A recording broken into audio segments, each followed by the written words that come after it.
Welcome to Is Anybody Listening to Me podcast with Azar and the Meat. It's been a long time since we provided you guys a fun-filled episode. We were hoping to be out of COVID lockdown by now, and sports and all the other movies would be back to normal, but unfortunately, we're still suffering through this stupid virus. But the good news is, Big Meat, there's hope. Baseball's coming back soon. Tomorrow, Thursday, July 23rd. We're going to have a couple games, and then Red Sox are back in action on Friday. So there's a lot to look forward to there, and the NBA is coming back, and training camp for football. So there's hope on the horizon for our podcast. Thank God. For content. That's all I got to say. Thank God, because this whole COVID thing has been kind of driving me crazy. I felt like early on, we'll get through it, but now I just want sports. You know, I go to my kids' baseball games that just started up a month ago, and I look forward to just watching those games just because it's the only sports that I've been watching. Of course, you know, I've bought my very first fantasy football magazine as well, so I've been kind of catching up on some of the fantasy numbers coming up. I think I actually have that same magazine. Do you? It looks almost exactly like the one I bought, so I'm getting a little nervous. Got CMC on it? Yeah, it's on my nightstand, so I think that might be the same one. That's frightening. We are both going to be drafting the same players. I love it. But you're right. With baseball, you got NBA. They're talking about, you know, football coming up here, and you know, I got my my announcement or your announcement as well with the Patriots season tickets. That seems like it's going to be a go, but it's going to be at 20% capacity. Yeah. That's kind of frustrating as a season ticket holder. I was talking to my brothers who share the tickets, and we're debating if we want to pass and see. They're not telling you which games you're getting. So it's kind of frustrating. Yeah. It's kind of like a hit or miss. You don't know what games you're getting, and they expect you to pay. And it's like, well, like, what if I get the Dolphins game, like on like Christmas, like usual, like the Patriots schedule? That would be the worst. Yeah, you know what I mean? Like, we always try to avoid like the night games too. And I mean, if you're thinking, okay, there's no preseason games, they've announced that, so you got 8 regular season games. It's at 20% capacity. So you do the math, you'll go to 1, maybe 2 games. I don't know how they're going to end up deciding that. If some people get 1 game, some people get 2. I don't know how they're going to figure that out. But you're right. You don't even know where you're sitting. Like, you could be like in the worst seats because of social distancing rules. They might just say, all right, you're in this corner of the stadium. Yeah. Or, you know, who knows how they're going to do it. I think it was it 10 rows or 5 rows separated, something like that. I mean, you're going to be in your own little group, and there's not going to be anybody around you. Yeah. And if you want to get up and like go get a drink, like, are the vendors going to be open? Like, I don't know how they're going to work all that out. But and can you tailgate? I've heard some organizations aren't even let people tailgate because of social distancing and all that. So yeah, it's a lot of unknowns, and it's like, and they give you what till the end of this month to decide. Either you're gonna keep your tickets, or you get to. Luckily, you don't get to lose your spot season ticket. You just carry it over to the following year, but they're not giving you like a lot of info so you can make an informed decision. It's like, here's what we're giving you. And that's if nothing there's no regression, because you can have tickets and they could say, sorry, COVID's starting to spread in your state, so we're going to decide to cancel your tickets now. Right. Well, I mean, so I've made the decision that we're just going to keep them because there's 1 or 2 games, like I said, and worst case scenario, you know, you end up eating those tickets. I don't know how they're gonna not refund you the tickets if they don't have those games or whatever the case may be. But they also had the ticket price as soon as they made that announcement. The ticket price for each game increased. So I don't know if it was just because there was a spike in demand or whatever, but I feel like if we did have to sell them, I think we could sell them pretty easily. I think there's going to be enough of a demand out there. There's enough people out there, enough fans that don't give a shit about COVID. And they're going to go because they want to go to a game, and it would be kind of a unique experience to get into a stadium with only 20% capacity. Not every NFL team are allowing any fans. I think is it the Giants and the Jets? I don't think they're allowing any fans to come in the stadium. So So it's that one game, a year that you have a chance to go to. It would be kind of a neat experience just to do it, Yeah. just to give it a shot. Why not? Yeah. I can't disagree with that. We haven't made our decision with our tickets. It's there's other factors we're trying to consider right now. But you're right. It should be interesting. But more importantly, training camp's coming, and more importantly for all of us, there's hope there's going to be a fantasy football season, which is more important to me than anything. I don't even care about the season tickets. I just want to make sure there's a fantasy football season. I know, because I like my number 4 spot, and I don't want to. Well, I guess if there isn't a season, do we just carry this over to next? So I got to wait a whole year to sit on this number 4 pick going into next year. Oh, do we do the lottery, the draft lottery all over again? You know what? There is going to be a very big controversy I can see Mr. Roper making a stink about that. Oh, yes. There will be a filing legal brief against this wait a thing. minute. Where is Mr. Roper drafting? Is he 7th or 8th? He's down on the order. He's 7th or 8th. Yeah, he'll want to redo. Oh, yeah. Because he wants the number 5 pick. Yeah. I want to redo because, I want the number 1 pick. See, you're already reneging right now. See, you're already saying. So the person that has number 1 pick is going to be all excited. It's just going to carry over. and that means CMC gets a whole year of rest without any injury. And then all of a sudden, he loses that number 1 pick because we decided to redraft. So that would just be cruel. Yeah. And so it's something to think about. That should be an interesting hot debate.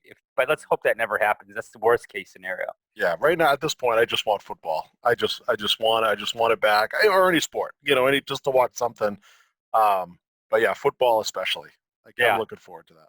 Yeah, it's been long overdue, and who knows when the next real. I know the movie theaters are starting to open, but I don't know what's in production and what's going to be the future of that. Yeah. For us, that's going to be a while. Now California is shutting down again. So entertainment, good luck with that. So we might be talking a lot heavily on sports and food and alcohol more than entertainment, because I think eventually we're going to run out of content. I don't know. Well, we do have a movie to review today that was supposed to be out in theaters, and they pushed it to streaming. And I think more and more movies are going to start to do that. They keep pushing out these movies that were supposed to come out already later into the year. They keep pushing them out. At some point, they got to make a decision and say, do we want to eat some of the money that we could make in the theaters, or and just release it out on some streaming service, or at least we get something out of it, or do we keep pushing this thing out? Because some movies, they might be looking at, well, they've already pushed them out till next year, 2021. So some of them have been pushed out. By the way, speaking of, pushing out 1 year, happy anniversary to our award-winning podcast. Yeah, how we didn't start with that. Yeah, we've been working on this project for a year. There's been a lot of ups and downs. The COVID is a lot of learning in the beginning, and we finally got into a rhythm, and then COVID happened, and it derailed a lot of our plans for 2020 that we were really excited about. So this is bittersweet, because I'm excited that we've been doing this for a year, but I feel like we're still behind what we wanted to accomplish. Yeah, and we get it. I mean, it's been a while since we did the last one, and then even before that, there was a little bit of time. So we got all of our fans, calling and texting and messaging us, and they're knocking on our doors, banging on our door. Hey, when is the next podcast? We get it. We hear you guys loud and clear. First, we blame COVID. Of course. That's number 1. Then Mr. Roper. Yes, Mr. Roper. Mr. Roper. That's right, Mr. Roper. Jarvis, our usual third man in, decided to go and have a baby. So he's, he's been kind of missing in action here. It's just the 2 of us on this one, although he might make a surprise appearance later on. Yeah, he's going to be covered in either shit from wiping the baby's ass or vomit from being vomited on. Right. So either way, it's going to be quite a sight for us to visually see, but you guys, unfortunately, listening won't be able to enjoy it. But we'll give you a good description of what we're looking at. That's right. Poor Jarvis. He might sound a little sleepy too. I don't know how his sleep is these days either, but hopefully we'll soon find out. But yeah, he hasn't been as angry ever since the baby's been born. I think he's been too tired to get into his usual Jarvis rage. That's a good point. So it's not the same, but yeah. So So yeah, so so we're gonna start it back up again. I mean, we've done 21 of these. This is the 22nd one. So if you think about over a course of a year, we're averaging about a little less than 2 per month. Yeah. So we're doing. It's not too bad, but again, I think once we get going on this, but other than that, it's life is good, Azar. Yeah. I have to say, started a new job after realizing that Coming out of retirement. this, Yeah, this that's good. this podcasting thing's not making me any money. So I realized I got to make money somehow. So I went on and got a real job. But hey, I will still find time to do this podcast. Also, I know beat up a little bit by you and Jarvis about my Wi-Fi service here. I am proud to announce that I have upgraded to Xfinity Wi-Fi. I'm very, very happy about that. One of our newest sponsors, by the way, Xfinity. Well, I got to tell you, unfortunately, I'm watching you, and your mouth's on tape delay, so I can see you talking, but your mouth moves it's like almost like watching a Godzilla movie with the Japanese people talking.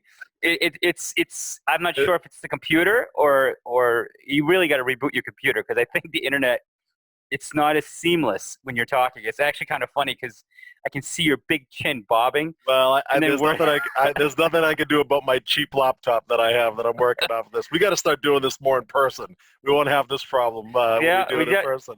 Well, now we start to get sponsors. We know some people that we know have businesses. They can start throwing some money, so we can start. We need to get you a new laptop. That's basically what I do. Yes. Well, of course, my work gave me a new laptop, but I don't know if I'm ready to start using the work computer for my side gig here. But I do have some other good news too. If you notice, Azar, on the screen, I found my original headset. This is your fifth pair.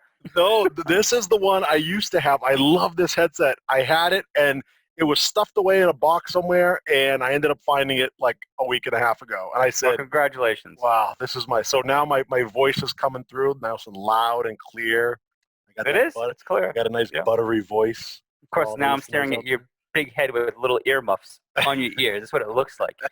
So, well, where I got a tiny head, and mine look like I'm like an airplane, like a pilot for an airplane from World War II. That's okay. Well, it's only for my eyes and your eyes only. That's true. Nobody else can see us. So. Yeah. Well, hopefully Roper Studios will open up soon enough, and we can be back in there having cheesesteaks and doing this in person. I mean, it'll be a while before Jarvis gets out of Middle Earth and is able to join us, because he is like in the middle of Shawshank, Shawshank prison. He can't get out of there.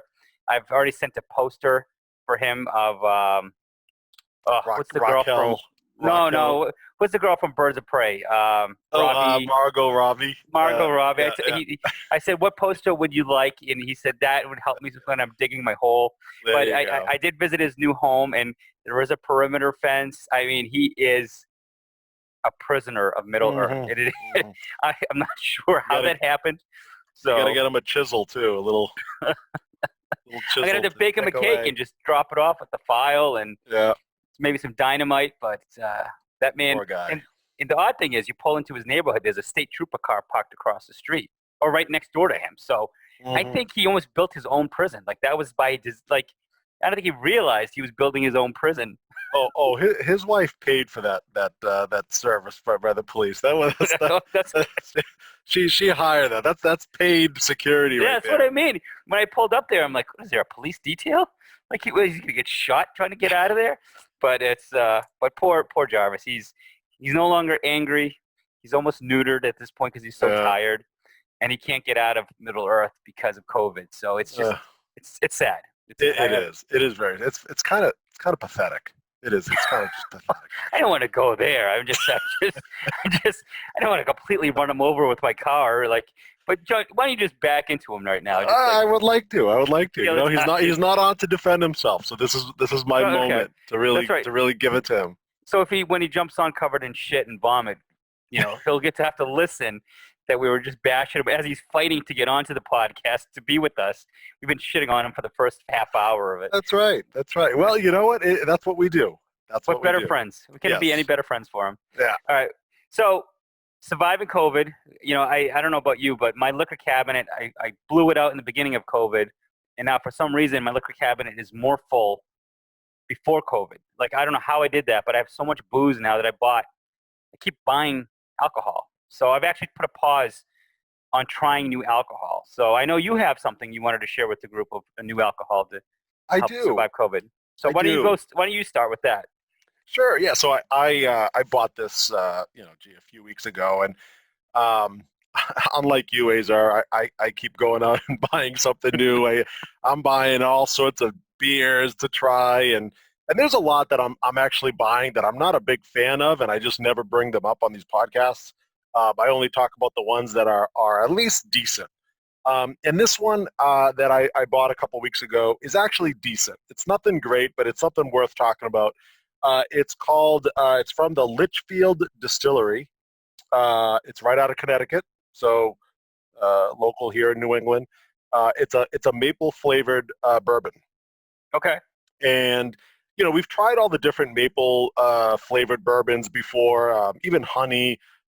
This bourbon also has a vanilla flavored one that I'd like to try next, because that was the one that Jarvis recommended with, I believe it was a Jim Beam.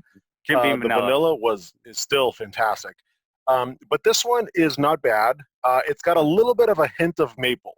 So if you Okay. like whiskey that doesn't have that strong maple flavor to it, this is something that you might like. It's not very strong with the maple flavor, but it is a good whiskey nonetheless. It was about $45, so a little on the pricey side. Small batch? Was it a small batch bourbon? No, That why? no, it was your standard, 750 milliliter size. Oh, I know, but I'm talking about the production. Was it considered small batch? Oh, Like you know what? like the Good maple question. bourbon that I had was a small batch maple bourbon from Vermont, the one that I discussed on the one of our podcasts. Yes, I think Period. you're right. It is a small batch. It is It's small. actually Yeah. numbered on here 12. Oh, Yeah, the 12. Does that mean? I guess it means the 12th batch. oh, I don't know about that. Small batch usually just means how they produce it. They don't. I don't want to get into the production of. We can do that another time, but. Yeah. But anyways, But usually the small batches tend to be the more expensive. yeah, yeah. It's no whistling pig. No. I know Jarvis would like that one. But it is a little bit, like I said, pricey, a little bit pricey, $45. So Now, what I noticed with my maple whiskey, that higher end one, is that you couldn't put too much ice in it because it actually dulls the flavor. Did you try just putting like one ice cube to get the flavor out? It's almost no, like the peanut butter whiskey. If you actually drink it more warm, you get more yeah. of that peanut butter taste. But if you put a lot of ice in it, it almost kind of blunts or Hmm. mutes the thing. So I don't know if you try it. Just try it. Like if you weren't I might. impressed with it, I didn't like my maple at first, but I put it with a couple ice. I put a couple less ice cubes, and I found it was actually really smooth, and you could really taste the maple on the back of your tongue as you were drinking it, as you were sipping Yeah. it. Yeah, I'll So try just that. I know we've talked about that before. I got to try that because I completely forgot to try that. But yeah, because this one, like I said, some of the other maple flavored ones and the honey flavored ones, Jim Beam and Jack Daniels, they're really good. They're tasty. But after a couple, it's like it's a little too sweet. yeah. Whereas this one, you almost can barely taste the maple. So it's a preference for people out there that would prefer something like that rather than something that's a little bit too sweet. Yeah, no, I there's nothing wrong with that. So it's from Litchfield Distillery. Litchfield Distillery, yes. That's what it's called? Just Litchfield Distillery? Yep, Litchfield Distillery Batchers. Oh, okay. Litchfield Distillery. So yeah, again, out of Connecticut. I remember they had I bought this maple bourbon. Right next to it had a vanilla flavored one. I figured I would try that next. I think they also have a vodka that they also make too, if I'm not mistaken. Yeah, I'm seeing a lot of local breweries or distilleries making different assortments of alcohol Yeah. now, whiskeys and stuff like that, and then vodkas. So that's interesting. Yeah, I'm starting to, like, I used to just walk into a liquor store and be like, yeah, that looks good. I'll try. I've never heard of that. Or I heard somebody talk about this and this is good. Now I'm actually more open to actually asking the people that work there, and they actually Yeah. give you some really good tips and what their best sellers are and what's popular. And, I've started to talk to those guys a little bit more. Yeah, and too, you got the cell phone. When you're in the liquor store, just Google the products. Sometimes you can just get ratings right there, right in front of you while you're shopping, so you can Yeah. figure out if it's actually got good reviews or not instead of wasting your money.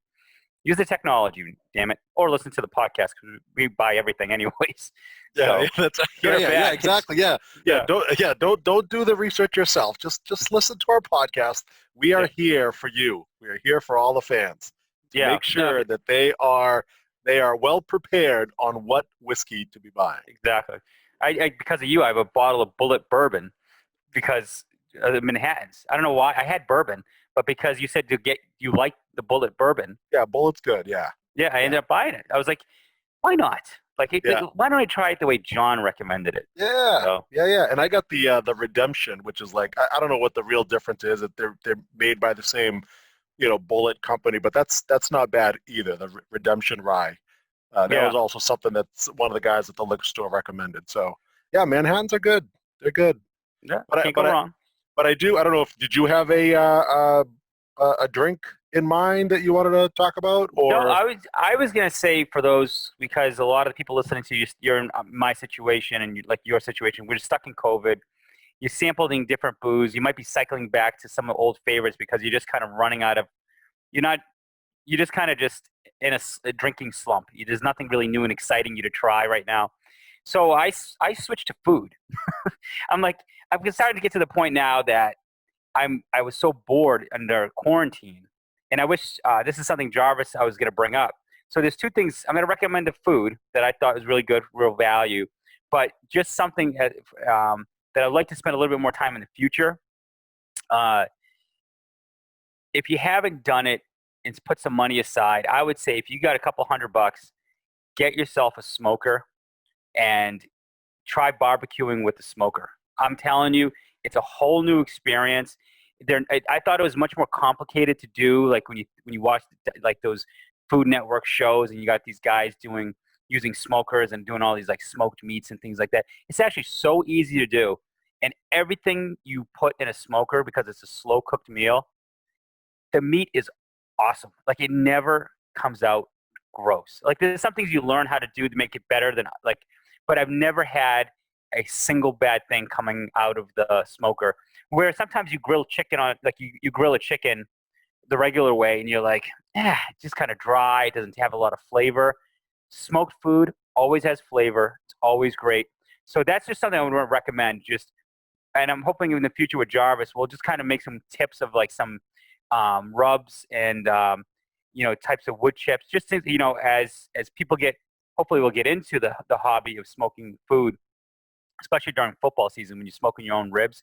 It's I can't wait for the fall because there's so many things that I want to do this fall for football season. So I want to talk about that. But for food, I actually discovered something today because my son asked for this, which is perfect timing because we're doing the podcast. He was in the mood for fried chicken. And that's something that I wanted to learn how to master is how do you master fried chicken? Like I've tried it at home during COVID and it wasn't as good as I hoped. But we went to our favorite place that makes the best cheesesteak in New England, Market Basket. And Market Basket actually sells an 8-piece fried chicken dinner for like $7. So the value is it's as cheap as it can get. If you want to get fried chicken, you grab and go. You just go to that section where they have their little kitchen area. But I'm telling you, the chicken was awesome. So if you're in the mood for fried chicken, which I'm not always in the mood for it, but because my son was craving it, we went and got it, and I like it because it didn't, KFC, something about KFC grosses me out. Mhm. But the Market Basket fried chicken, 8-piece, you can get 2 bags for if you had, depending on the size of your family. And we had Yeah. leftovers. There was so much chicken. It was awesome. That's So actually a good idea for our next eating or food competition. Do one on fried chicken. What oh places have the best fried chicken? And yeah. Market Basket's probably gonna end up winning. Yeah, that's gonna Well, be number one. Everyone's gonna be like, "Oh, what the heck? Like, yeah. what a letdown!" Yeah, like of all places, you pick Market Basket. Well, But it's funny because because of quarantine, I've been watching a lot of that show Diners, Drive-ins, yeah, and whatever it's called, the Triple yeah, D, I've heard of it. Yeah, Diners, Drivers, yeah, Diners, Drivers, and there's some local places. It kind of sucks because when they review places in Cambridge, Somerville, and Boston during COVID, like you're like, that looks like an awesome restaurant. I want to go there, and then you're like, oh, it's shut down because of COVID. Yeah. Like it's such a shame. Like I wish I realized that show a while ago because I didn't realize how many great. Like there was a fried chicken place right in Somerville that looks phenomenal. Like the spicy chicken that he makes, it looks amazing. Like, and I'm like, and I guess supposedly like it's such a hot sauce. Like it's perfect for like for that wing thing that we were talking about, like finding like these hot chicken wings. It was this place, and I'm like, there you go. We can actually go to like these little local diners and small restaurants and find like the best like fried chicken and stuff like that. But Oh yeah. Beyond what you could get at like you said, KFC and all those fast food joints. You could get some really. There's a good place in Tewksbury that opened up last year, and the name escapes me. It's right on 38 there. It's pretty good. It's a good like barbecue Southern food joint. That's really good. oh, we wanted to do that for the football draft. I know what you're talking about. Yeah, I forget the. Oh man, R3 is gonna beat your ass for this for not knowing the name of it. He's eating there. That's why I know he's gonna beat your ass. I've been there once when it first opened, and like I said, this was a year ago, but I haven't been back there since. But I remember it being pretty good. Yeah. But I can tell you it's across from like the Tewksbury Country Club. I know. It's in that I know plaza. exactly where it is. And I don't know the name because I've only we talked about it once because we considered doing it for last year's football draft, and it just turned out to be like super expensive by the time we got done with. Yeah, this is where we need Jarvis, our third. He's our book I don't know if of he would useless know. knowledge. Yeah, this is where like Roper lingering around in the background, even though he doesn't want to be on the podcast. True. Like he would know, right? Because they're actually next to Roper Studios, so it's a shame that we. See, this is why we need a producer. We need a producer. Would anybody out there want to be a producer, but do it for free? we can't pay you. Sorry, we just need you for your time. Well, Jarvis would be mad because he's actually considers himself our producer. So, but that's funny you say that because that is something that I guess we should probably you know what is it? Yeah, I got it right Bobby here. Jack's? Yes, Bobby and Jack's Memphis Barbecue. So I took your advice earlier and used our technology, Azar, to find Googled it. Bobby and Jack's Memphis Barbecue. Yeah, that's right. I remember looking into that. We got to try that. I think that would be something different. Like just to go because I love smoked food. I love fried. Like, I mean, it's gonna kill us eventually, but the fried chicken is so good. So. Yeah, well, there's not a lot of places like that up here, right? You go down south, right? They're everywhere. But up here, I don't feel like there's a lot of good barbecue places around. That's why you got to keep it going with the smoker because, like, I've heard other people say that too about having a smoker and the food is just the flavor is there, the meat is tender. Which, by the way, how much would a good smoker cost? Like, what did you? I would say I spent $175. Oh, and mine, it's not like I said. You can get a really good one for under. There's a lot of options. They're all like under $200. Huh. I didn't go crazy, but mine it has 4 shelves, so it can cook a ton of food. It has a rack, so you can actually hang meat if you want to like smoke sausages or whatever. But it's got plenty of room. The only challenge with these smaller cabinet ones that it's like a standing cabinet. The only challenge is that ribs, you can't just do like a long rack of ribs. You actually have to cut the ribs into smaller pieces to fit on the rack. But I'll tell you, it cooks easily for a family of 5. It makes plenty of food. I've done actually family functions and cooked a ton of food up and had no issues with it. And it has 2 drawers, which is the key if you're buying a smoker. Get one with 2 drawers, one for the wood chips and one with the water because the water evaporates. When you smoke meat, you cook it over a long period of time, and the water evaporates. So you actually want to get one where you can actually pull the separate drawer open, add water without opening the smoker door, like the main cabinet, because you want the heat to stay consistent. So if you have to open your door to pour water, now you let the heat out, and it affects the meat. So just my advice, if you're shopping, look for a 2-door system because the wood chips, once they burn off, it doesn't matter. You don't really need to keep adding wood chips. but the water is key to keep the meat moist. And it does dry up. They're not even exaggerating. Within 2 hours, the water is gone, and it's a big tray of water. So getting a separate drawer is clutch. And I do propane. I know I've heard some people do pellets. Propane is so cheap and easy. You know, I just add a tank on. But you should have a tank dedicated, because it will, when you're running your propane all like for 6-7 hours to cook, depending on the cut of meat. Right. You know, you don't want to take it off your grill, because you can easily run out of propane. So, best investment I did this summer. I like, like I said, I cannot. I've cooked ribs, chickens. I've seen recipes doing those diners, dives, and drive, whatever, that triple D. I don't know why the name stumps me so much, but they did smoked get meatloaf. Back to our technology to find. Yeah. But it's just keep talking, and I'll find it. Yeah, it's a great tool. So that's and you can be so creative with it. And I know Jarvis is into it. We were comparing different rubs for the meats, and that's clutch for the flavor, how it comes out. So it's something I definitely think we should add. And hopefully, people that listen to the podcast will take our advice and invest in one, because I think they'll really love it. Nothing like smoking ribs, having a glass of whiskey, and just hanging out. Yeah, well, with you having one, I know Jarvis has one too, and you guys exchanged some notes on that before. I don't have a smoker, but now that I know I could get one for under $200, I might consider it. Yeah, your kids will love it. My nieces and nephews love the food, and if you have the time on an afternoon to cook, you can't go wrong. I mean, chicken's the easiest. It only takes a couple hours, but anyways, I don't want to dwell on that aspect. But you said you had a food you wanted to share with the group before we move on. I did, yeah, just real quick. And then, by the way, it's drivers, diners, and dives. That's it's a dive place. I just keep calling it Triple D to keep it simple. Yeah. But then when I try to say the name, I get stumped. Like, is it? I know it's driver, dine-ins, dives, whatever. Well, and usually, like the dives usually are like the places with the best food. Yeah.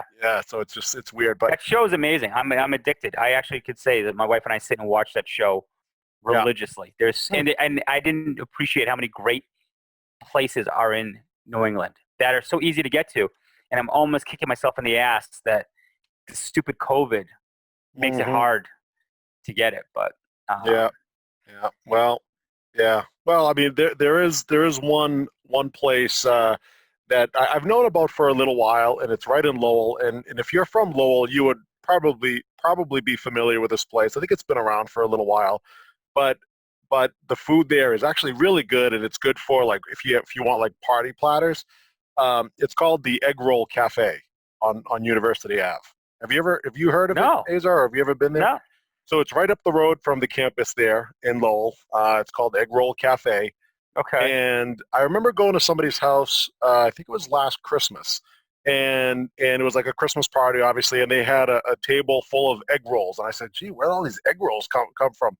All different types of flavor. They had buffalo chicken, they had steak and cheese egg rolls, they had crab rangoon, they had spinach and feta. I want to say they have like 20 or 25 different types of egg rolls that you could buy.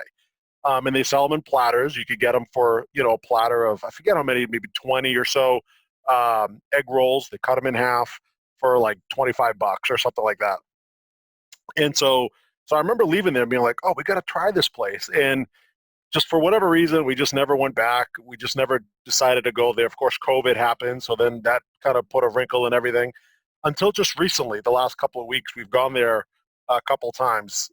And it's the egg rolls are just so good. I've never been a fan of egg rolls, especially when you go out right and order Chinese food. You get the poo-poo platter, and you kind of like take the egg rolls and you toss them aside. And you're like, I don't really like those. Speak for yourself. I ain't tossing no egg roll. Well, I mean, that's your preference, but I prefer not to eat those egg rolls. But this place, just because they have all the different flavors and the buffalo chicken ones, you know how much I love my buffalo chicken. Yeah, that sounds delicious. It's good stuff. It's really good stuff. So if you're in Lowell and you're in the area and you like egg rolls, check out this place, University Ave, right up the road on where the campus is there, and try it. Like I said, they have 25 different flavors of egg rolls. You know, seafood variety. They have steak. They have pork. They have vegetarian egg rolls. Is it an chicken. Asian restaurant? It is. It is. But I mean, you kind of walk in. It's not. You know, it's I wouldn't say it's like fast food, but it's like, you know, you walk in and you order it and they make it really quick and they come out with it and you have it. It's not a sit down restaurant, you know, it's But is there other things on the menu, or is it just all egg rolls? They do. They have certain plates. I've only been in there once. So I didn't really get a chance to look at their entire menu. I was just in there just to kind of pick up a platter of their egg rolls and leave, but they did have other options in there. Okay. I'll have to check that out. That's down the street from me. I have to check that out. Yeah. All right. I like that. Yeah, right next to Father McGuire's there. Okay. Not Father McGuire's. On the other side of not on that side of this, but over by the University Ave side. Okay. That's where it is. All right. And I just tried to see if they had a website, but unfortunately they don't. They have like when you click on their name, it brings you to Toast Tab, which I think is like an online ordering service. So, but it does have their menu, so you can look up the Egg Roll Cafe Lowell. That's what it's really called, and then you can see the different options. So that sounds good. I have to try that. Yeah, pretty simple. Podcast. It's not very creative of a name, the Egg Roll Cafe, but you know that's what they do. That's what they specialize in. You know. Yeah, no, but it looks good. I'm actually like looking at it. It looks pretty good. All right, I love it. I'll have to try that out. I love egg rolls. So, all right. So, entertainment's been thin. But I got to say, I was really looking forward to this movie with Tom Hanks called The Greyhound. I actually put it on my calendar because I was so excited for it to come out. I saw some of the highlights on Apple TV. There's a butt coming. I know. No. I'm just going to say, like, I was so excited for it. So when it came out that night, that was actually what I planned. It was so good to actually look forward to a movie coming out. Like, it's been a while. So to be able to put it on your calendar and say, all right, I'm actually looking forward to it. I like Tom Hanks. I like World War II movies. And it was a perfect storm. Like, it was so well. It was such a needed thing at this time during this COVID shutdown. So really liked it. Now, the movie. Yes. Okay. Movie. Yeah. I'll let you go first because I know you had some thoughts. You saw it most recently, so I'll let you go on it. Yeah, so I agree with everything you just said. I love World War II movies. I love American war movies. I love Tom Hanks, and he plays like good roles. I feel like he's played in you know, a handful of war movies now. This is just another one. I was excited for it too. This was the movie that was supposed to come out at the theaters. Apple picked it up. They put it on Apple TV to stream it. And I said, oh, I'm looking forward to this. And as I was watching it, it was a little bit of a letdown, I thought, because if you're not it's obviously it's a Navy movie, right? They're talking about submarines but there's so much Navy jargon and terminology in there. It's hard to kind of figure out exactly what is being said and what they're talking about. Unless you come from the Navy, maybe you can understand all the lingo, but I didn't. So for me, it felt like that's all the movie was. And every character just kind of looked the same. So one character would come out, and then another character would come out, and I'd say, wait a minute, was that the same character that just said that earlier? Like, there was no development of the character. So for me, it's just I didn't have any emotional attachment to anybody other than Tom Hanks, because everybody knows who Tom Hanks is. There were some intense scenes, some good action scenes. I thought the CGI special effects were a little cheesy. I thought it was pretty bad. Really? It seemed a little fake. It seemed a little fake to me. It didn't seem like legit. But Tom Hanks actually came out and actually said this.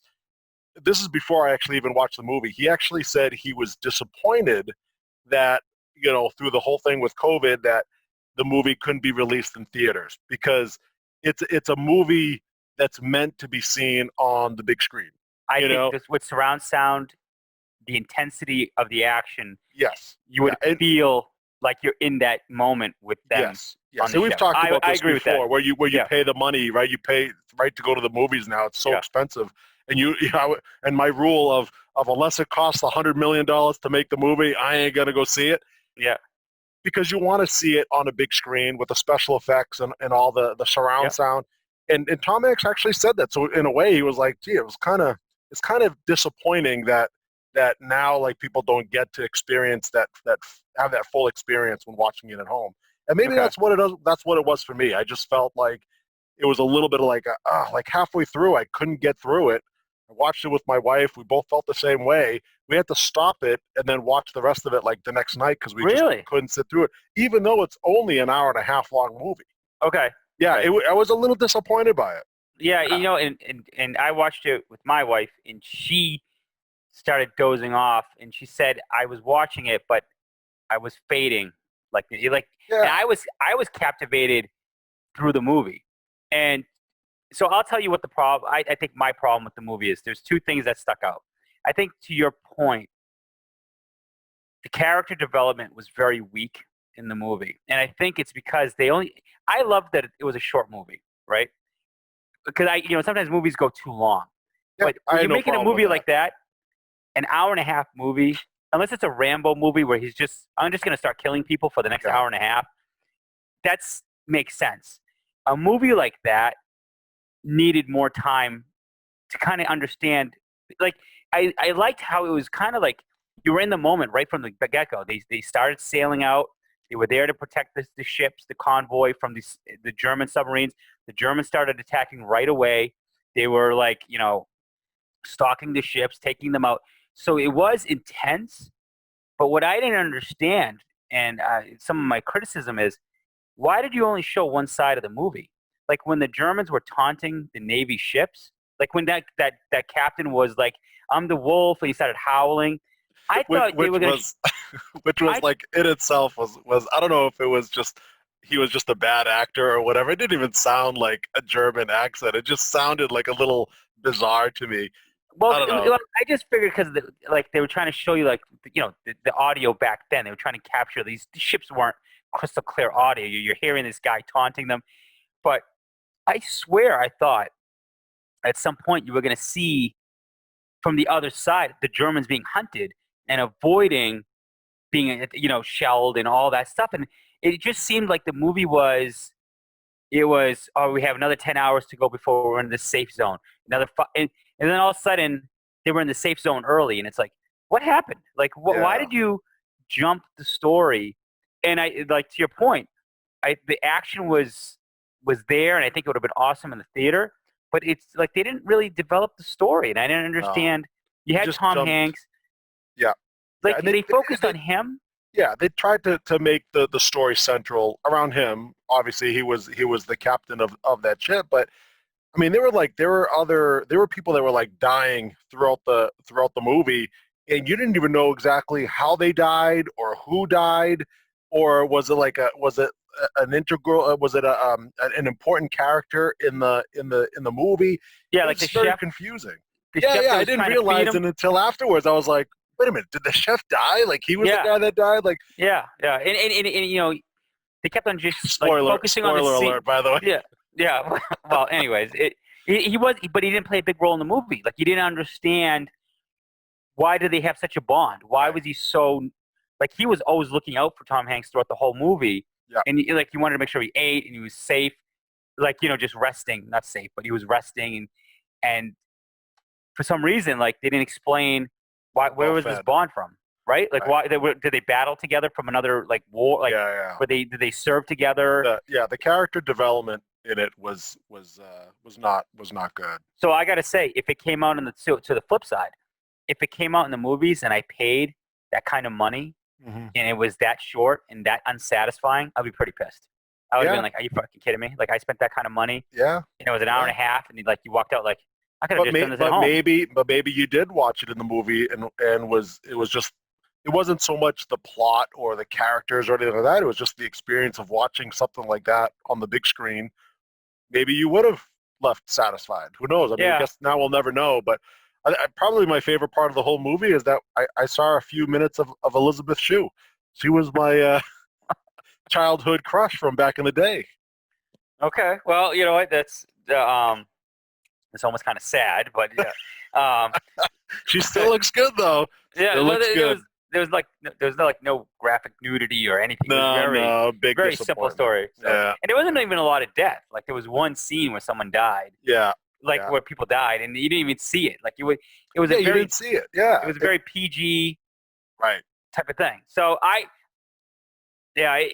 would say watch it because it is a good movie. It's based on a true story, so it's good if you like that historical perspective. So I liked it from that perspective, but it's not. It's a short movie, so it's not like you're putting a big time investment. So if you watch it, yeah, we're telling you it's not the greatest movie. It's a good movie, and it's short, so it's not costing you a lot of time. So I'd watch it. It's one of those things where, okay, if you're a big Tom Hanks fan, you'll want to watch it. If you're a big World War II movie fan, like you'll want to watch it because it's a different dynamic. It's different. It's a different World War II movie than you've seen because people don't ever think of like the battle in the Atlantic and Navy ships when they think of World War II, right? They think of, D-Day. They think of like on the ground, like troops, like, Yeah. so it's not, it's just a different story of World War II that we haven't really seen too much of. I remember there was a movie that came out 20 or so years ago. It was U-571. Yeah. That was a It was a submarine. great And movie. that was a good movie. I like that Yeah. movie. Now looking back, actually, because at the time it was like, oh, who are all these actors? But there are actually some pretty big actors that played in that movie. I think John Bon Jovi was in that movie. He was. I was Yeah. going to say Bon Jovi was one of them. Yeah. That's the only thing. But I remember that movie when it came out. That was when surround sound at home was starting to become a big deal. Yes. And they would use that at Best Buy because the submarine scenes of the depth charges exploding. That's what that movie was missing. But that's kind of my point. I didn't understand when you watch U-5, even when you watch Crimson Tide or any of those great submarine movies, you get that experience of what they went through, like when people are hunting them. In this scene, it was just showing the ships that were being hunted. But I thought they just missed the whole. I would have loved to learn more about the German side of it because, they were put in a very difficult situation. Not that you feel sorry for them because they were the Nazis, but at the end of the day, like those kids were thrown in a sub and saying, you stay out there. And basically, you're not coming home. Like you're going out there, you're going to hunt these ships until you die, and that's what they did. They were they were sitting targets with it. So it was an interesting story. But. And I mean, the whole end game behind it too, right? Is for these merchant ships to carry food and supplies over, and they said that if they weren't able to bring all these overseas or past the Atlantic, they probably would have never won the war because they wouldn't be able to get all those supplies over to where they needed to go. So it was a big part of history, when you're thinking about World War II. But yeah, it is funny that you say that about the demo. That's the demo that they would use at which one was it? It was Cambridge Soundworks. I remember go to Cambridge Soundworks in the mall, and they always had U-571 playing on there. I remember that Best Buy, Circuit City, back in the day when Circuit City was around. That was the demo because that or Jurassic Park. Those are the two movies I remember like constantly being in the background. But you that are movie right. was awesome.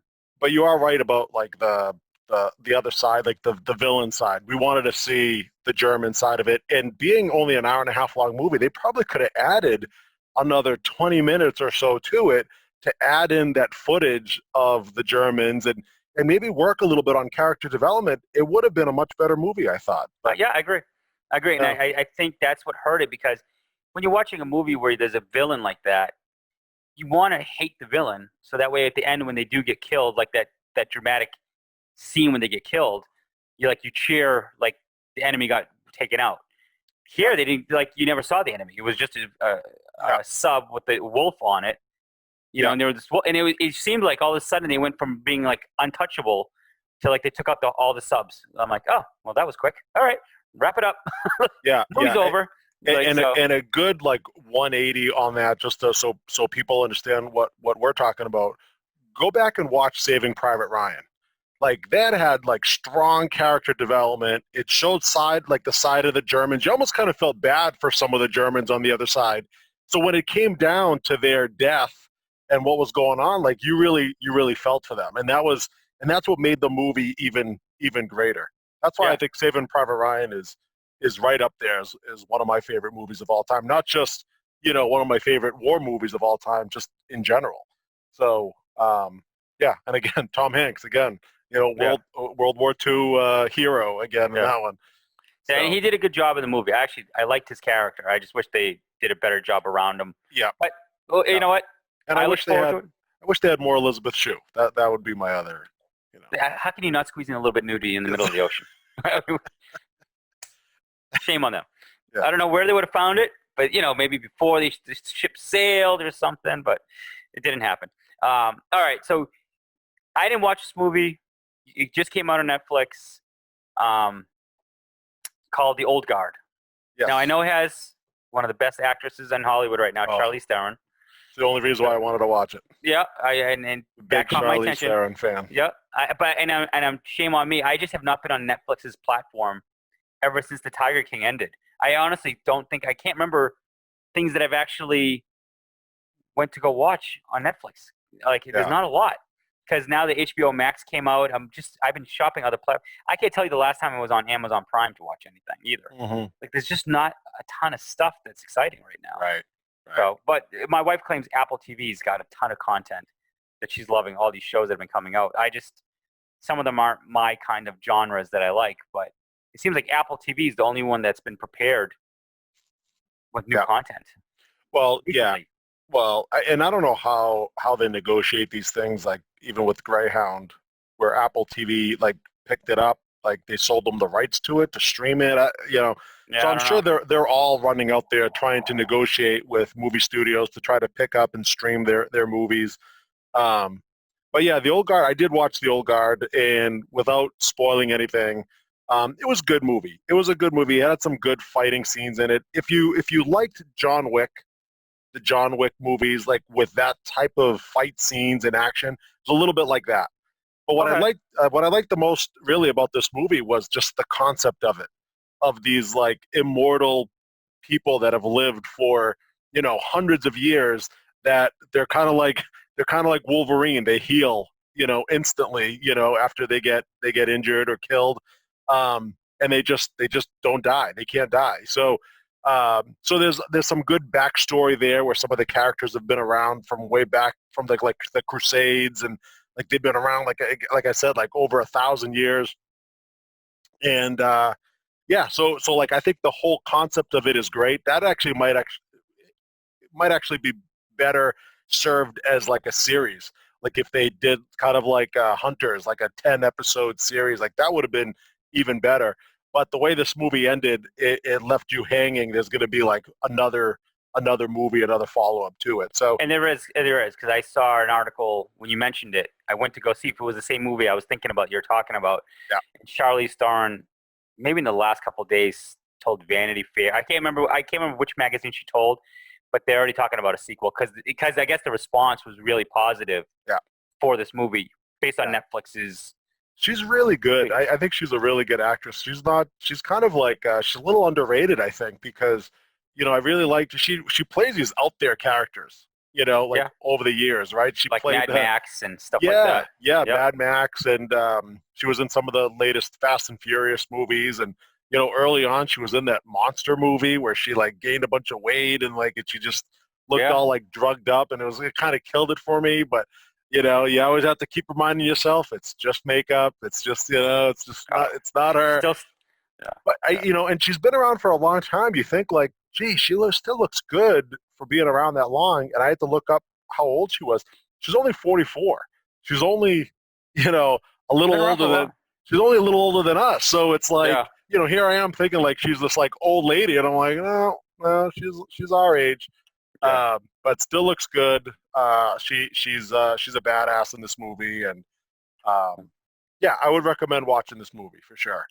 Yeah, it's not as good as, I try to compare it to the Chris Hemsworth movie that we watched, that had a lot of action in it. Jeez, and the name escapes me on that movie. That was a while ago. Extraction. Yep. Extraction was better. Extraction was better. Okay. Yeah, Extraction was a much better movie, better action. But I would still give this one a thumbs up to go on. How long was it? 2 hours, right? It's about a 2-hour movie? Yeah. It's actually almost exactly around 2 hours, I remember. Okay. Yeah, I definitely have it on my radar as something I want to watch. So that's good. I'll let you know how I think about that on our next podcast. And the only other thing that I just wanted to add, if you're looking for a series, season 2 is just launched on TNT. I finally had a chance because of COVID. The Alienist is a TV show that came out, I think, a year or two ago now, and it was a show with a lot of hype. Like the TNT was really hyping the show. I really wanted to watch it, and for some reason, my wife and I, we never really ended up watching it. And we always kept on saying we have to watch the show. And now that I have HBO Max, it's on their platform, so you can watch all the episodes commercial free, which is great because some platforms like Hulu, if they have your show, you got to deal with the commercials, or if you watch it on demand, whatever your TV, like DirecTV or whatever, you got to deal with the commercials. HBO Max, there's no commercials, so it's just like Netflix. You can stream right through the show with uninterrupted, which is what I love. So I'm glad I waited. And if you like shows, this is like set in that Sherlock Holmes times, around that time in the 1800s, 1890s to be exact. And it has two actors that people might recognize. Luke Evans, who is a guy that played in the Hobbit movie. And then this other guy, he's in a lot of stuff, and I like him as an actor. I never know who his name is. I have to actually look it up. His name is Ted Levine. He is the guy, if you remember from Silence of the Lamb. He's, I think, what they call him, the Buffalo Bill. Like, he's the killer in Silence of the Lambs. Yep. Like that creepy guy. He's got that grainy voice about him and stuff, but he's in that show too. But other than that, there's not a lot of actors that you would recognize. But the show is well done. It actually got good reviews, and season 2 just came out. It's actually a murder mystery. It's very dark. It's TV mature, so you definitely don't want to watch it with kids around. And there's no like real nudity, but there are some sexual scenes and stuff like that. But the violence, it's pretty gory. It's really good if you like a murder mystery type of thing. And to look at that time in New York City, they really did spend a lot of time trying to make it like historically accurate. So that's kind of cool too. So that's a show. If you're looking for a series, it's 10 episodes for season 1. HBO Max is definitely the platform to watch it on. And if you want to start watching the new episodes, TNT just launched season 2. So that's my recommendation. So that's entertainment. That should get you guys good till the next podcast. There's a couple good recommendations. Very good, yeah. Yeah, well, people listening to this are probably like, well, gee, like, when is the next podcast? 6 weeks from now? Yeah, no, we're gonna be stepping up now that things have settled down. So calm down, people. We're gonna get complaints that this one's too long, even though we haven't done one in a month, right? So, all right, let's go into the more exciting thing right now. During our break from podcasting, because we did go on vacations, people. We did get to go live our lives a little bit. We do have families. The Patriots made a shock move. They made a big transaction that there were rumors, but as the season was going along and free agency was going, it just didn't seem like it was going to happen anymore. They went and got Cam Newton, which I remember when I saw that, I felt like that was such a dynamic change to my outlook of the season for the Patriots. Like, I don't know, like, and it's not like Cam Newton isn't washed up. Like, he's not someone that, like, no offense to Colin Kaepernick, it's not like someone like him where you're like, all right, he's like, he really regressed. He had injury issues, but he's still a really talented quarterback. So I don't know about you, but I was really excited, and I think that changes the fantasy value of the New England Patriots now. I think it strengthens some of the players that, like, if it was Stidham, you'd be like, I don't know if there's anybody in the offense I would take at this point. Right. It's funny how with Cam Newton when he was still a free agent, we were all thinking like, oh, like, I hope, they don't go out and get Cam Newton. Like, he was just kind of like not a guy that we really wanted. And then when he signed and we realized, okay, it's cheap money, and we said, oh, it's worth a shot. And then all of a sudden you start seeing like the workout videos and you see some of the things that he's saying. And then you start thinking about like what the offense could look like with him in there, and if he could be, even a shell of himself from what he has been, a couple of years back when he was an MVP, like just 3-4 years ago. You start thinking like, hey, this offense might actually be something, and all of a sudden you you start rooting for Cam Newton, whereas when he was a free agent, you were like, oh, I don't want that guy. He's not a Bill Belichick guy. He's not going to be a good New England Patriot. But now people are excited. So I'm a little bit torn exactly on how to feel about it. But I got to say, I'm excited. I'm excited about it. Way more excited now than saying Stidham was going to be their starting quarterback, which very well still could be the case, right? I mean, there's still time for when the season starts where Stidham might even win the job. Maybe Newton comes in and he sucks and Belichick cuts him. You know, we've seen veterans come in here that are, you know, had all this excitement and they get cut, you know, before the season starts, or you know, like a Chad Ochocinco where we're like, all right, like Chad Ochocinco, and he does nothing all season. That very well could happen too. I don't know. I think Cam Newton's still young enough. I still think he's talented enough that he's going to come in here, win the job, be the starting quarterback, and the Patriots could be a respectable offense by the end of the season. I'm optimistic. So my biggest thing with Cam Newton, you're right. I was afraid of him coming to the Patriots because he's a diva. Let's not. Yeah. Oh, yeah. He's a big diva. That's why I was like, there's no way he's going to come to the Patriots. And then that's why I was feeling like there's no way it's going to work out. Yeah. But I think because the way the Patriots got him for that such low money, he had to eat a lot of humble pie. Like, oh, yeah. He's got something to prove. Yeah. So I think that's the best thing for the Patriots. If they got him and paid top dollar to bring him when he first became a free agent, now you're dealing with a guy with his diva attitude. He's going to say, well, I got my money. I don't give a shit. Like, I got paid, and I'm going to keep doing what I do. I'm going to be like that flamboyant, like an extreme version of Tom Brady, like that like the thing. Opposite. Yeah. So the fact that he had to eat humble pie and just had to come to the Patriots with such a low salary, now has to prove himself for next year to make some money. I think that's the best scenario for the Patriots. I think, and I really believe someone like Josh McDaniels, this is his chance to prove I'm not just because of Tom Brady. Like, I failed in Denver. Everybody says you had Tom Brady. You're the best quarterback ever. Of course you're a great offensive coordinator. Look at all the other guys that were offensive coordinators. They were great too under Tom Brady. Now Josh McDaniels, if he can make Cam Newton look like anything like he was in Carolina, because he's not going to have any weapons like Carolina. No offense. There's no weapons in New England. Like, Cam Newton never had any real receivers. He's not getting any real receivers here. No.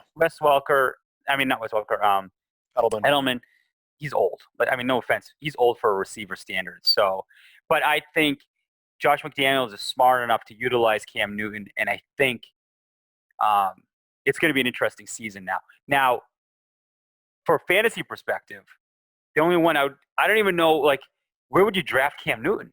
Because it's still that's the big problem. There's no weapons. So, and there's no preseason. And there's so no preseason, exactly. So you have no look.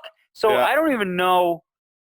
Like, I wouldn't even want to overreach for him. Like, as much as his reputation used to be, he was almost MVP a couple of years ago. So we're not even going to know who the starting. You know, knowing Belichick, he's not going to announce the starting quarterback until the very last minute before the season opener. It could be like days before it. And by then, we'd all have our draft ready, and we're all going to think that Cam Newton's the starter, and then, bam, he comes out and announces Stidham, and Cam Newton gets cut. You know, it's like you just never know with Belichick. It could end up being a situation, like I said earlier, like Chad Ochocinco, or somebody who ends up getting, you know, Chad Ochocinco played the entire year here. He wasn't effective, but there were other players that Belichick have brought in and got cut before the season. Or this could be another version of like Randy Moss.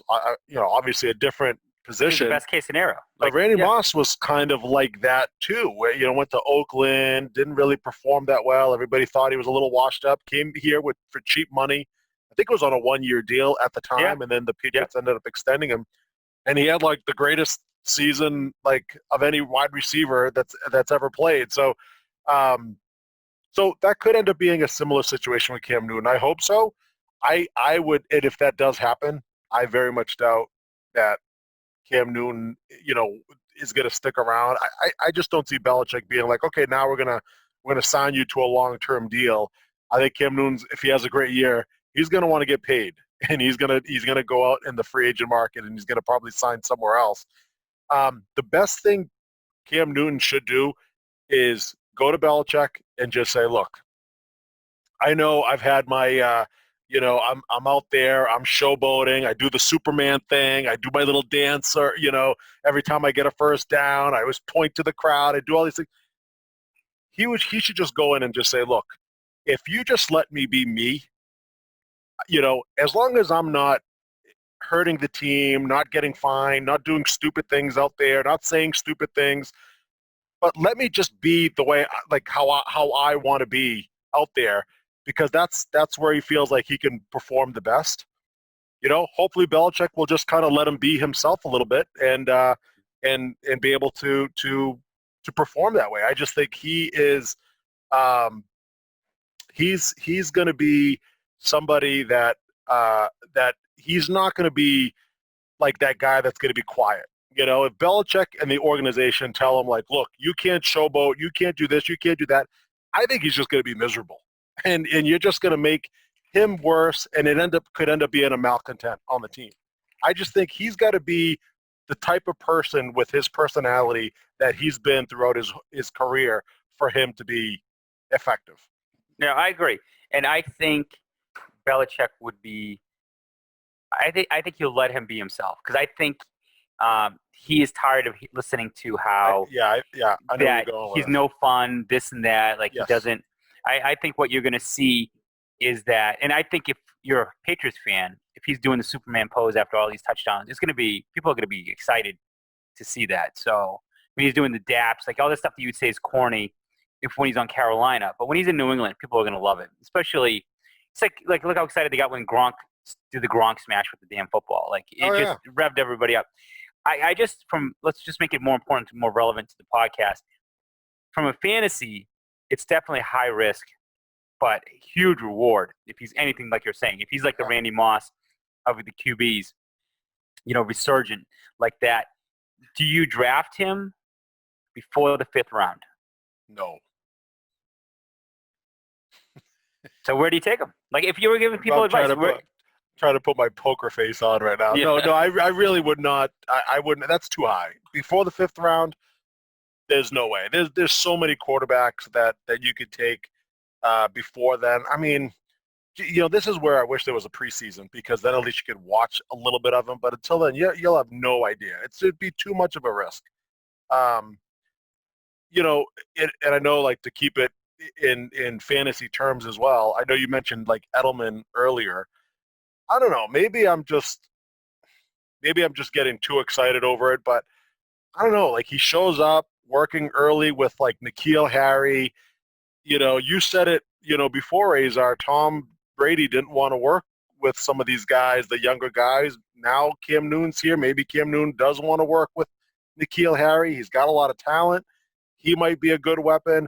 Mohamed Sanu is like, he is determined to have his best year yet. He's come out, his agent has said it, like, they said he's working out like an absolute animal, trying to come back and have his best year. So, if all that does happen, you got N'Keal Harry, you got Mohamed Sanu, you got the running backs, you still have Edelman, Cam Newton may run a little bit. I think maybe he will have enough weapons to be a very effective fantasy QB. Who knows? If he's healthy and can use his legs with his size, if Josh McDaniels allows him to be Cam Newton and is not, they don't hold him back because of his injury risk, then it should be interesting. So let me put you on the spot. So if you look at the top 10 quarterbacks, right? We're in a 10-man league, so we'll just focus on the top 10. Yeah. So number one's obviously, you can argue between Patrick Mahomes, Lamar Jackson. Yeah. Are the top two, right? They're most likely going to be in the top two based on what they did last year and their reputation. Russell Wilson's 3, Dak Prescott's 4, Wentz is 5. Those are your top 5, okay? Wentz, yeah, believe it or not. Based on statistics, like, I'm just going off, you know what? I apologize. Week 1. Let's do season total based on last year. I apologize. So Dak Prescott was 3, Russell Wilson was 4, and then Kyler Murray was 5, Deshaun Watson was 6. Yep. So those are your 6. You take Cam Newton before any of those guys? No.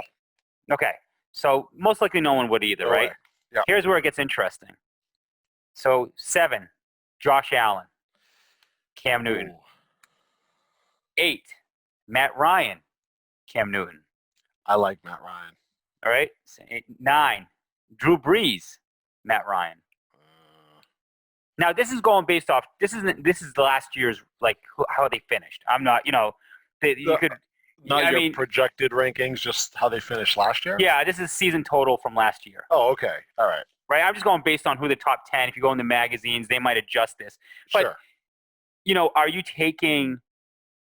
So the one that I would say that's the most. So Matt Stafford, Cam Newton, Wentz, Cam Newton. Those are all debatable. What do you could make a case for Cam Newton in those situations? Yeah, you can make a case for those, but I mean, I'm looking at the list of quarterbacks here. There's a couple here that haven't been mentioned, and I don't know why they're so far down. Yeah, Rodgers and Brady. I mean, I wouldn't take Cam Newton before either of those guys. Baker Mayfield. That's a tough one. That's a tough one because I like Mayfield's weapons around him. So I only bring this up and obviously it depends on how your draft is going. I have a feeling someone's going to reach for Cam Newton because they're going to look at Cam Newton and they're going to look at, do I want Wentz? Right? Like Wentz had that one big year. Or you want the hometown boy. Or the hometown guy. Do I want Josh Allen? Do I want Matt Stafford? Like, am I really going to win it? You never win it with Matt Stafford. You never win it with some of these people. Mm-hmm. Cam Newton, it could blow up in your face. I just feel like there's going to be a homer in our draft. So if you're drafted in New England, I'm making the case. If you have your eyes on Cam Newton, don't think you're going to get him in round 12 or 13 or end of the draft. No, he won't last that long. No. Someone is going to reach for Cam Newton. But no one's reaching before round 5. Round 5 is early. There's still a lot of good players. But if you think about where Cam Newton was compared to last year, how much of a disaster he was last year, would you imagine him going anywhere before the 10th round? Now he is. Like there is a good chance he can easily go at the end of the 5th or 6th round. Yeah, I don't know. Honestly, in our 10-man league, I don't see him being the first. I don't see him being the starting quarterback for any team. I see him being like the first backup that somebody drafts. I see someone reaching. When they look at those top 10. You just said, all right, so if I go Lamar Jackson, Mahomes, in any particular order here, right? Kyler Murray, Russell Wilson, Deshaun Watson, Dak Prescott, that's 6. Aaron Rodgers, Tom Brady, that's 8. Drew Brees is 9. Drew Brees, 9.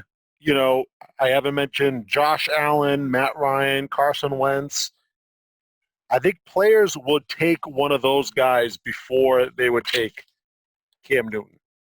And then after that, it kind of drops off after that. But I don't see the 10th guy going into the season putting all of his eggs in a basket and saying, okay, everybody else has got a quarterback. I'm the 10th guy. I still need a quarterback. I'm going to roll the dice and go with Cam Newton. I just don't see it. But I see someone taking a quarterback and then not waiting too long to take Cam Newton. I'm telling you, I have a feeling someone's not going to pass on that hometown guy. They're going to want to do the Superman pose every time. No, I think I think what's going to end up happening is and whoever takes Mahomes, Azar, or Lamar Jackson, Roper, one of you guys will get to like the 6th or 7th round, and that's where you're going to be like, hey, Cam Newton's still there. I got my quarterback, but Cam Newton, he's a good backup to have. He might be good trade bait right there. Or I might, he might perform, and heck, maybe I'll trade away my Mahomes or Lamar Jackson and get the farm back, and I still got Cam Newton. Like that would be, you guys would be in a situation that I could see you guys doing that, and like having him be that first backup QB taken by one of you. So it's supposed to be a fantasy advice section. So you're saying if you're a person taking a quarterback early 2nd round, early 2nd, early 3rd, you would consider.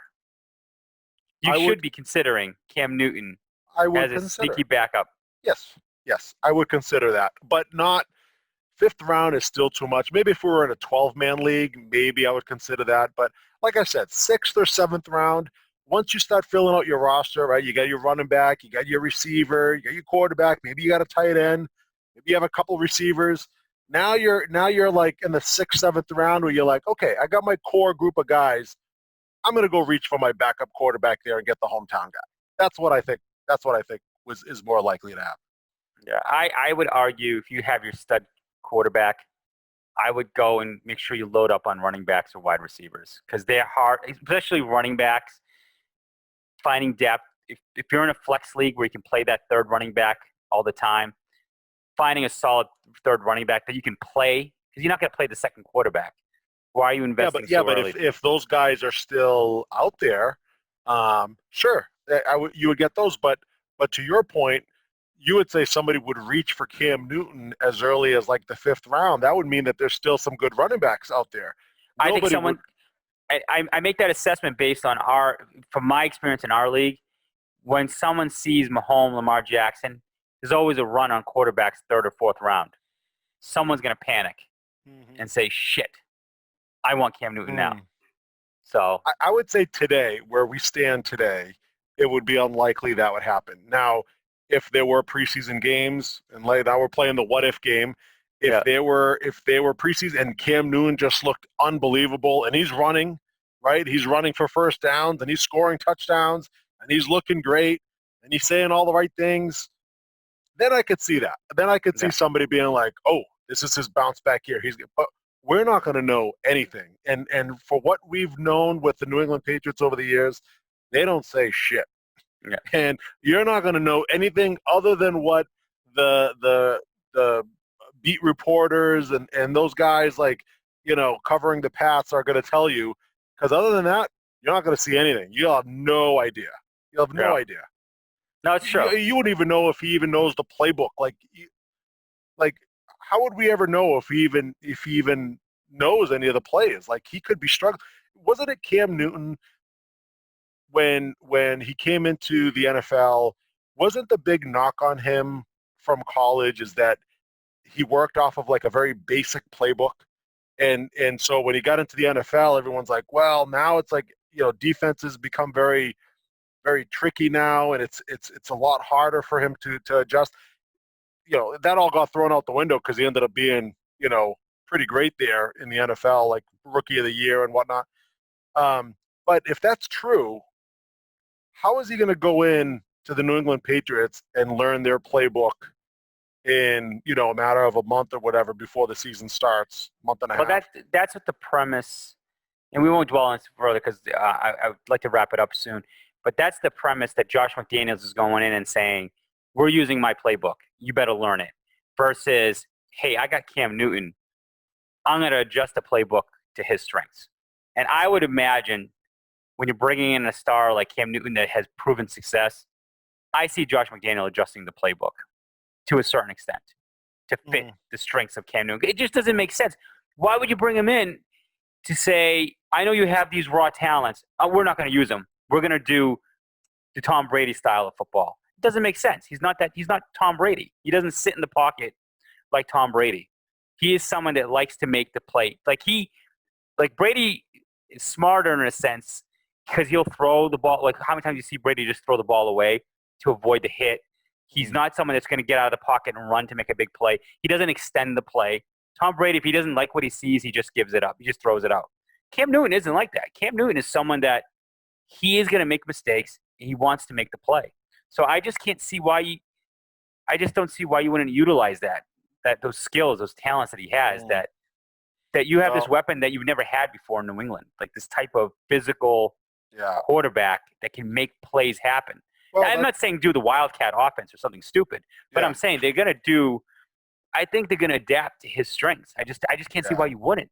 Well, that's the wild card is Belichick has never had a quarterback to work with like that before. So it'd be interesting to see how they use him. And I don't think Belichick is the offensive – I think he gives the final say what he wants to see, but I really think it's under Josh McDaniels' control. I think Belichick would trust, here's our strategy. Sure. And I just this is really, I think, I know people are going to say this is a year on Belichick. Right now, I look at it, this is on Josh McDaniels. If he can't win with someone like Yeah. Cam Newton, is he really going to be able to go and head coach and run his own team? Like, this is, I think this is a big thing. If he can do this, I think he's going to have like head coaching opportunities like crazy now. Because people are going to say, all right, now he doesn't have the best quarterback in the NFL. Yeah. And he resurrected Cam Newton and made him look like a superstar again. Yeah. You realize too that all this could be like we're gonna be look back at this podcast a month and a half from now and be like, wow, we were way off. Yeah. We were way off. Like he's gonna end up coming out like announcing his retirement like Andrew Luck before the season started, and it's gonna be Jared Stidham for the year, and it was like, what the hell? What just happened? Yeah, and we will not be talking about the Patriots for the rest of the year. Okay? Yeah. On one last fantasy note that I'm going to add to this is if you think about it, the Patriots defense was the highlight of last year, right? That defense was lights out. It was amazing. It was putting up more points than some quarterbacks some weeks. They were so good. My biggest fear for that, because like if I was going to draft from New England, maybe Edelman was maybe someone I would consider drafting. Other than that, it's the defense that I really wanted out of New England. Yeah. But if you had Stidham as the quarterback that could barely move the ball, the defense is going to be on the field all game. I just didn't see like their value kind of went down a notch because to me it's like, well, I don't want my defense on the field all game. Like that it never ends well when the offense sucks and the defense has to be out there. Now, if you have a functioning quarterback that can extend the drives, keep the defense rested, keep them fresh. So when they're out there, they're doing what they do best.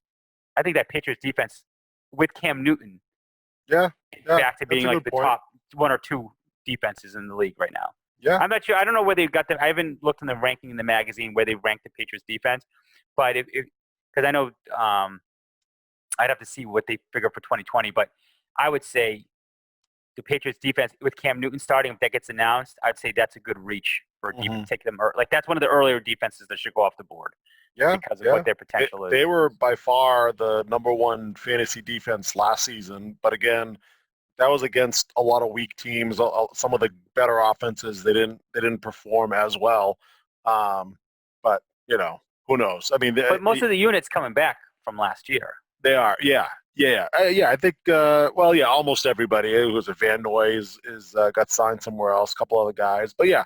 So you never know. I mean, every year the same defense or same offense comes back, and you're like, all right, they're just going to repeat what they did last year, and it's like, no, that's not the case. People get injured, people come in to camp out of shape and whatnot. So, but I would agree with you. I think with the Cam Newton signing, the Patriots defense gets a little bit better, and they are a draftable position in fantasy. Yeah, it would be their defense. Edelman will definitely get drafted. Cam Newton will definitely get drafted. If he's still part of the team. Other than that, I mean, James White maybe he gets. Sony Michel will probably get drafted late. Maybe R3 will take him in the first round. Who knows? Well, now that you think with Sony Michel, it sucks for him. Cam Newton will run the ball in. There's another person that's going to steal carries. He's not only has to deal with White, and everybody else. And the new Damian Harris. Yeah, so the rookie from last year. So to me, there's another guy that Sony Michel kind of just is going to make Jarvis happy. Is just another notch lower. Yeah, and me too. I hate Sony Michel. I just and that's if he even starts. Like he might even lose his starting job. But again, with no preseason, we won't know. And N'Keal Harry might be a late. He's probably going to go late in the draft. Yeah, someone will probably and maybe even Mohamed Sanu. Like I would see like very late in the draft, and of course their kicker, the anti-Semite, the kicker that they drafted. Well, I don't know if Roper will be taking him. It would be quite a statement if he does take him. Yeah. So it just shows where his loyalties are. But anyways, this is a good long podcast. Please don't complain to us. Just break it up in 2 parts. You've been asking for it. We gave you a good, meaty, big meat style podcast right here. So. That's right. And Jarvis couldn't wipe off the baby vomit and poop from him to join us. So maybe next time he'll join us and and get a little bit of free time from his Shawshank Shawshank Prison. Yeah. So a man can only take solitary confinement for so long before he loses it. So, but we'll hopefully get him on next time. I'm sure he's bummed out because I know he was trying to get on with us, but we'll get him next time. Yes. All right, yes. Big Meat. And on to another year too. Happy anniversary again. Yeah, happy anniversary. Any closing thoughts? No. Just hooray for football. Hooray Yay, for fantasy. Football. Yeah. Now I'm gonna go back and read my fantasy football magazine now that I'm excited for it. Yeah, well, thanks to the late podcast, now I got to sneak into my bedroom and not wake up the whole family. Yeah. And now that I know when you're going to draft Cam Newton, I'm going to try to nab him at round 4. Since you're eyeing him at round 5. Please do. I love it. It. Apple Podcast. Don't forget to follow us there. Please write a review. You can also follow us on SoundCloud or YouTube. Free streaming. Apple's the best if you listen to us in the car. Hopefully, everybody's going back to work at some point. But we'll be hopefully cranking out more, especially now that sports are back. We definitely are starting to see we'll have something to talk about at least, finally. Yes. All right, Big Meat. Yes. And once it's official of fantasy football, these will come fast and furious. Absolutely. With these podcasts, for sure. We'll have a lot more content. Yeah. Stay tuned. Yeah, August, I think once we hit August 1st, we're definitely will be, once camp starts opening up, fantasy, our segments will probably shift to more fantasy, longer fantasy sections and shorter food and alcohol recommendations and then entertainment sections. Yes. And there will be a tight end ranking. Yeah. Podcast. So get your, oh God, no. Kittle number 1. Keep drafting Kittle. So get your notebooks ready because it's going to be fantasy. It's fantasy time. So. Oh yeah. All right, Big Meat. Till next time. Right. See ya.